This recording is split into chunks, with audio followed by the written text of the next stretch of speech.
La relación entre política y derecho penal es evidente.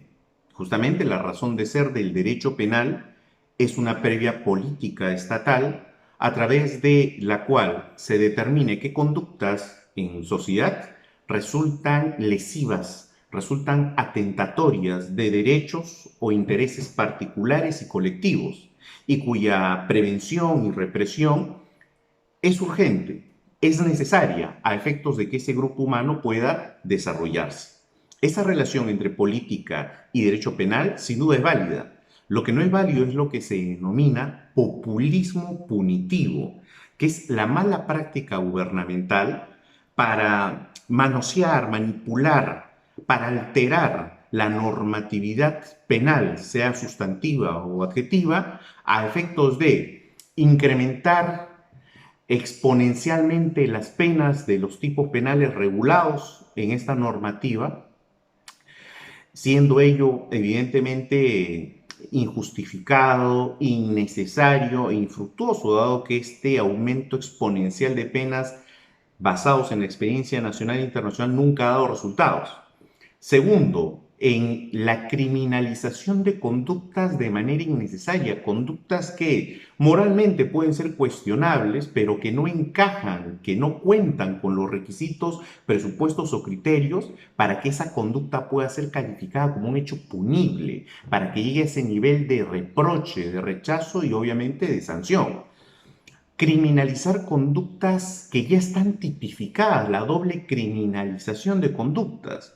Un homicidio calificado con una pena proporcional hoy se denomina feminicidio. ¿Cuál es la razón de ser? Es un mensaje más político que útil, que proporcional, que razonable. Este punitivismo, esta utilización indebida del derecho penal apunta a un fin. Es un fin electoral. Es un fin que busca la obtención del aplauso popular. Claro, decir que las penas se aumentan, que la mayoría de casos va a recibir condenas altísimas, que debatamos pena de muerte, que busquemos cadena perpetua, que el mero ladronzuelo no salga de prisión, sin duda recibe el aplauso popular. Este mal uso de la normativa penal en la creación indebida de delitos, en la aplicación indebida de sanciones, lo que nos lleva como sociedad, como Estado, lo que nos lleva es a un desorden y a una administración de justicia confusa, impredecible y en muchos casos atentatoria de derechos humanos. La ley que recientemente se ha dado, la 31012, la llamada Ley de Protección Policial, es una muestra de eso. Esta ley básicamente modifica dos dispositivos, el Código Penal, artículo 20, y el Código Procesal Penal en el artículo 292A. En el artículo 20 se establece algo que ya resulta claramente innecesario. Esto es que resulta un eximente de responsabilidad el hecho de que un efectivo policial mate a otra persona en ejercicio legítimo de su función, de su armamento, en el empleo de su función policial. Pero ojo, ¿eso cuándo se va a determinar? Después de un proceso penal. Eso no se determina solo porque el policía da cuenta a través de un parte que mató a una persona que presuntamente lo estaba atacando. Eso no basta para cerrar una investigación contra ese efectivo policial.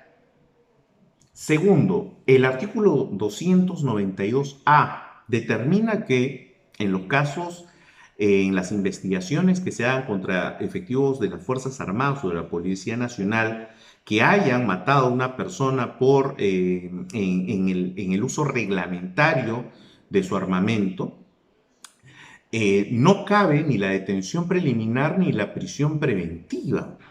Esto de por sí resulta innecesario, porque justamente el análisis que un juez hace para la prisión preventiva es que no existan elementos de convicción que vinculen a la persona con un hecho criminal, con un delito.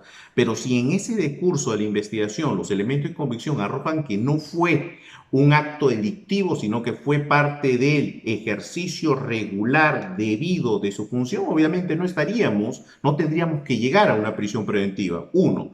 Dos, este añadido que se hace a la norma, lo que hace es afectar principios esenciales de las medidas de coerción, algo que no se entiende. Para regular sobre medidas coercitivas, lo primero que tenemos que tener son principios, principio de razonabilidad, principio de igualdad, principio de proporcionalidad.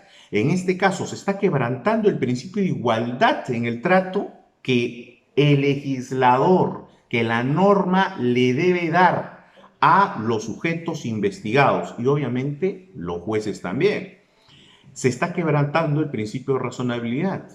Si hay una investigación contra un policía en el que se le cuestiona haber matado extrajudicialmente, indebidamente a una persona, ¿cómo determinamos en ese momento en la investigación de si su proceder fue reglamentario o no? Eso ya es parte del fondo del proceso y eso se tiene que ver durante el decurso del proceso en la etapa pertinente.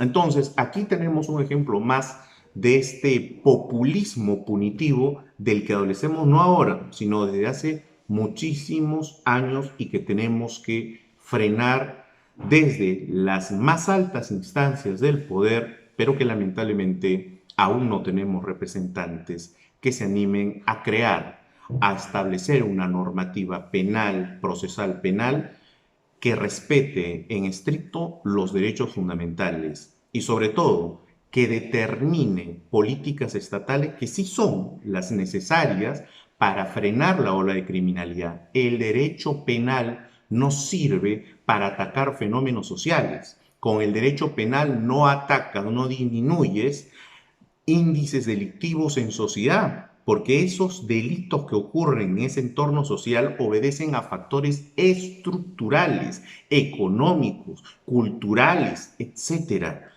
El Estado tiene mucho que ver en ello, pero la solución no va solo por el derecho penal. Hay políticas que lamentablemente no se dan, políticas a largo plazo, que no se dan de manera meditada, de manera pausada, estructurada, como una política de Estado futuro. Mientras no tengamos eso, vamos a tener leyes como estas, cuestionables sin duda. Este mensaje no es popular, no es para el aplauso, es un mensaje meramente legal.